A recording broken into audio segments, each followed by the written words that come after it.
Forever Skies just released a brand new 2-minute trailer, which is jam-packed full of new features that we haven't seen before. Alongside that, we finally got a release date. It has been highly anticipated, and we were hoping for this over the past few days as they've been teasing some things on their Twitter. But that release date is finally locked in as the 22nd of June, which is a Thursday in just over 3 weeks' time. I'm absolutely buzzing for this. If you don't know what Forever Skies is, there is a playlist in the description, and I'll pop one in the pinned comment as well to check out all we know about Forever Skies up until now. Over the next few weeks, hopefully they'll be teasing a lot more on their socials, so make sure you do go follow them. Along with my socials too, make sure you drop a like on the video and subscribe to the channel. I greatly appreciate it. All the relevant links are down below. Now, Forever Skies looks absolutely awesome so far. Think of Subnautica, but in the sky. This brand new trailer features loads of cool stuff. We'll do a full breakdown in just a second, but the main points from this is we've seen a lot of what goes on underneath the dust, and this area is sort of like a mid to end game area where you're going to be facing a high level of threat, and you'll be able to get yourself some very valuable loot and blueprints that you'll need to continue on your journey as a mad scientist, so to put it. We've seen some brand new features such as boosters, which look really intriguing. Now, so far we've seen 3 of those boosters. Hopefully we see a little bit more going forward, but we shall see. But these boosters do look quite intriguing, and it looks like we're going to be able to use them to access certain areas in the game and provide our character with potential boosts to maybe see us through certain things that we might get a little bit caught up in. Alongside boosters, we got a little bit of a look at some of the creatures that we might be seeing in Forever Skies. Now, as you can see here, this one is dead, but you never know, there might be something a little bit bigger. And if you stick around to the end of the trailer, there is a little bit of a hint at what we could potentially be seeing.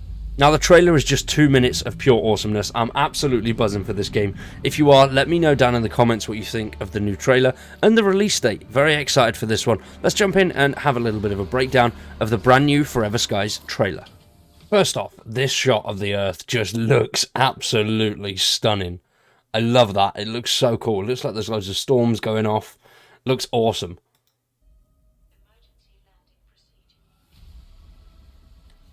Now, we've seen a lot of the storms already. I love the look of the storms. They're gonna be challenging by the looks of things.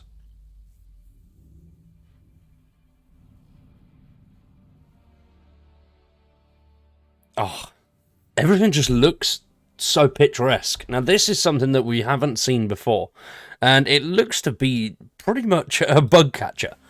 As you can see, pulls it up, and then there you've got your bug there, which I'm assuming is something to eat or something to pop into your research.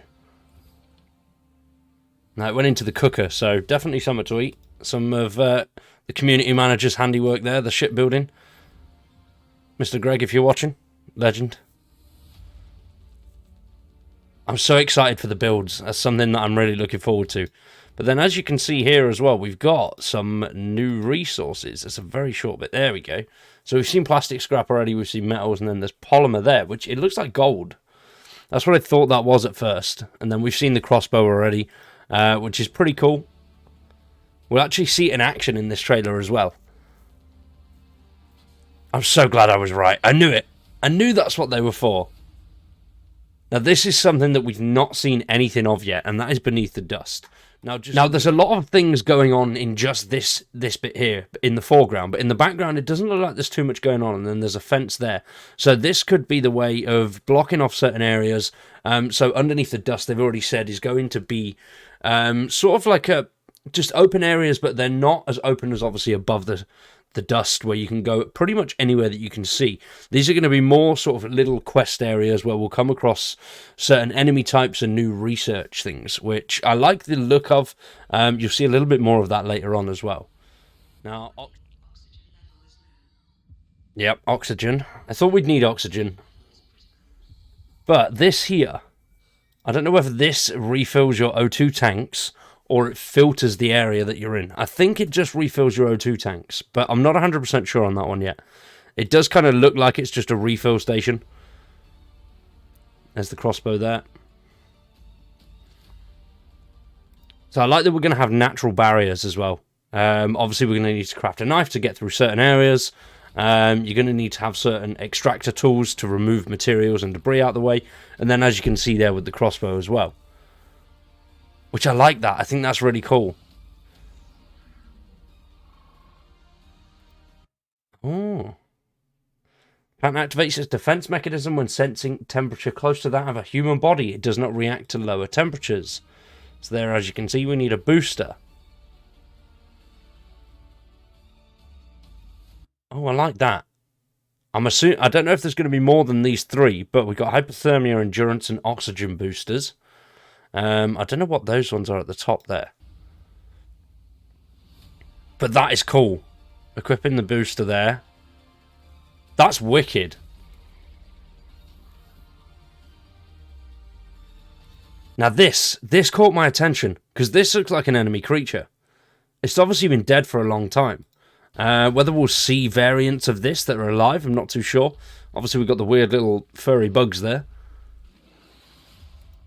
And then I want to know what that was. I think that might be one of the big boys that we've seen shake the buildings in the past. I mean, it could potentially just be one of these dead. One of these that's alive. Oh, there's so many questions. There we've got another O2 refill there. Different flower types. There's so much going on under the dust.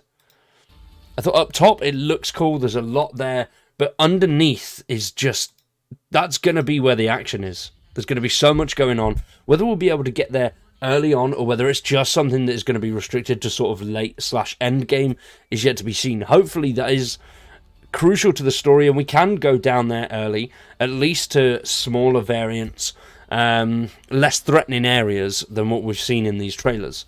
Just to experience that nice and early. I'm not 100% sure whether they'll do that or whether it will just be very tough areas that you're going to need some later game equipment to actually gain access to.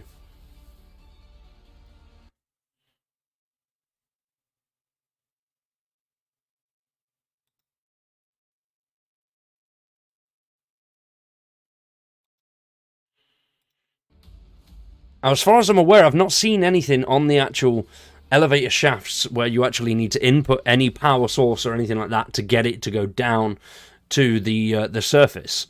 Whether there's some sort of power requirements or whether we're going to need to put energy cells in, not 100% sure. I would assume that we'd need to do something along those lines, but we'll have to wait and see. So that is it from me today, ladies and gentlemen. Hopefully you've enjoyed. If you have, please drop a like on the video, subscribe to the channel, and stick around for much more Forever Skies content. With the game releasing in just 3 weeks' time, we will have plenty of stuff to see you through up until the release, and then loads of brand new coverage as soon as the game releases. Very excited for this one. This is definitely one of my most anticipated of the year, and I can't wait to get stuck in. Do all those good things, fondle those buttons. I greatly appreciate it. I've been Wired, you've been awesome. Thanks for watching, and we'll see you in the next one.